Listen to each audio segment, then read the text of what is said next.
Hi, I'm Cristina Tumino, a holistic educationist and the founder of the Magical Bodies Method that I use to help parents raise happy and fulfilled children.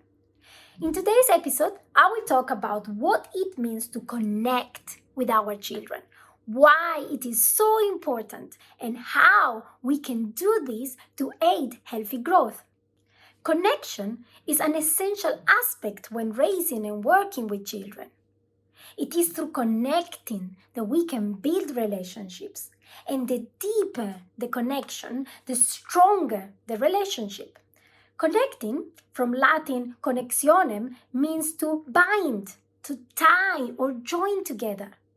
So when there is a connection, there is a tie, a bond. If we think of chemical bonds, we can see better the power of connection. A chemical bond is a force that binds ions or molecules together to form a chemical compound. So, for instance, two hydrogen atoms and one oxygen connected by chemical bonds comprise water. When we bond with our children, we connect with them on an emotional level, a mental level, a soul level, and even on a physical level, as we can sense them. I believe that the force that allows this to happen is love, but love is not enough on its own. We need to make an effort to connect ourselves with this force and consequently with our children. We need to tune in with our child, and we can do this by being open and fully present with our senses, with our heart, with our mind, and with our soul. Unfortunately, many parents do not have a real connection, a real bond, although many think they do. A connection with the mom, for instance, starts typically when the child is in the womb, but it can start to loosen when the child becomes a bit older. This is the case, for instance, with toddlers. Some parents find it quite challenging to handle their toddlers. Some think they just like to make our lives more difficult. Others instead underestimate them and treat them as individuals who are unable to think or do things for themselves. Some cannot see who their children truly are, what they need, and can share and even teach us.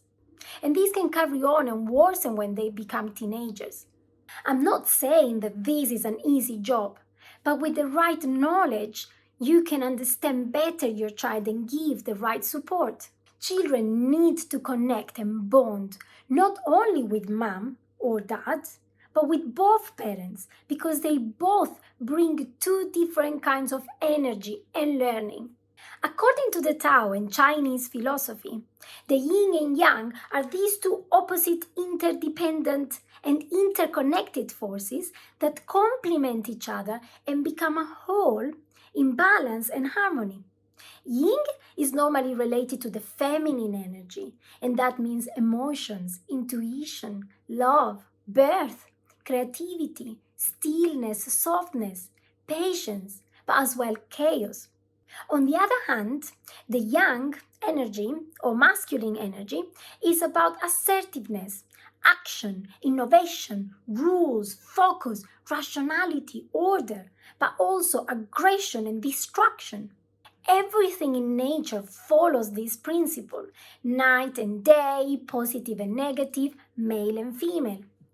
All human beings have both kinds of energies within. However, one normally is more dominant than the other. And children need a bond with the female energy that most typically is highly concentrated in women, and the male energy that most typically is concentrated in men.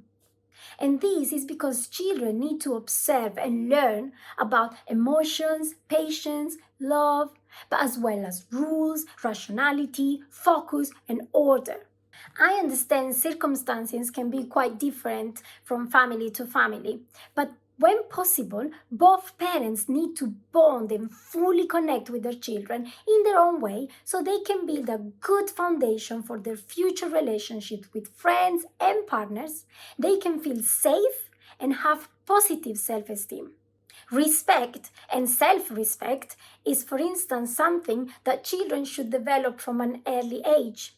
However, in order to do this, we as parents and their main point of reference should role model it.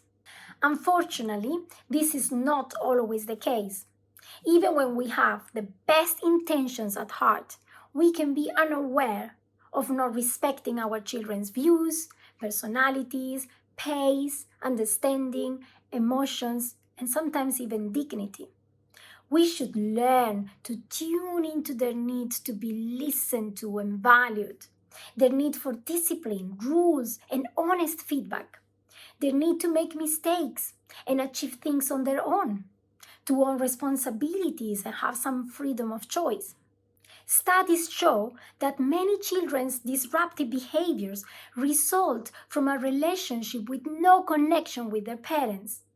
And this is often the case of an aggressive, angry, disrespectful, defiant, destructive, not caring, or whiny child, or a particularly withdrawn, anxious, or scared child. Most of us can feed these behaviors and responses unconsciously and unintentionally. However, we might realize sometimes that we actually don't. So, what to do? Here are some tips. Number 1, observe and listen. Try to pause from the busyness and distractions of life to observe and listen before acting or coming up with conclusions. Particularly in certain situations, stop, breathe in, and try to put yourself as much as you can in their shoes. Calm yourself down and try to understand what happened, why your child behaved in that way.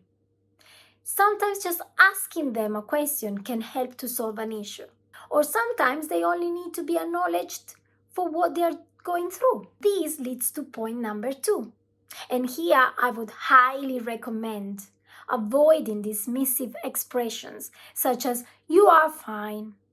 How would you feel if you were very upset or even angry because your boss did something very annoying to you and you feel desperate and you go to your colleague to talk about it and they quickly dismiss you by saying, you are fine? Would it not make you even angrier and make you feel not understood? What is extremely important and relevant for children in a scale of things, it can be considered as important and relevant for an adult. Number 3, be genuinely interested in what they say. When you talk to your child, genuinely listen to them as you would do with an adult and engage in the conversation. Put yourself at your child's level, also physically speaking, so you can have eye contact, especially with the little ones, and you both contribute to the conversation, not just you. Number 4, keep your word and be honest. Don't commit to something that you are not sure you can do or will do. They believe you, and sooner or later they will find out when you make up things and they will start to copy you. Number 5, be fully present. Don't use devices when you are talking to your child.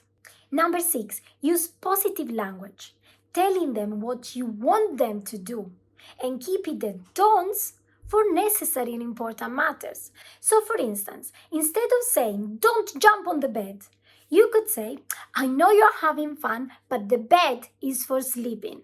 You can jump on the trampoline." Number 7, replace toys and gadgets with you time.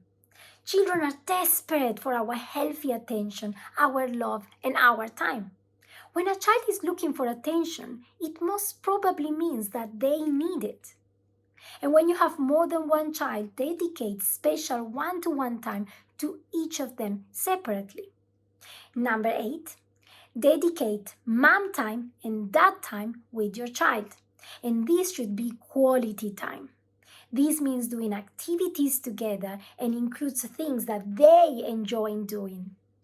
It can be cooking, playing sports, building with Lego, reading and talking about a book, spending time outdoors and playing with them. If you build this kind of connection, of trust, since they are very young and keep doing it, the chances are that they will be closer to you when they become teenagers. Number 9, have meals together and with no TV or screens on. Meals can be a great opportunity to talk, share experiences, and bond with your family. If you have other ideas, share them in the comments below. Or if you need support or some advice on how to connect, how to bond with your child, contact me at info@magicalparenting.co.uk. And please like this video, share it, and put some comments below so I can support more families. If you haven't subscribed yet, do so and activate the notification bell so you don't miss out on other topics. I see you in my next episode. Bye!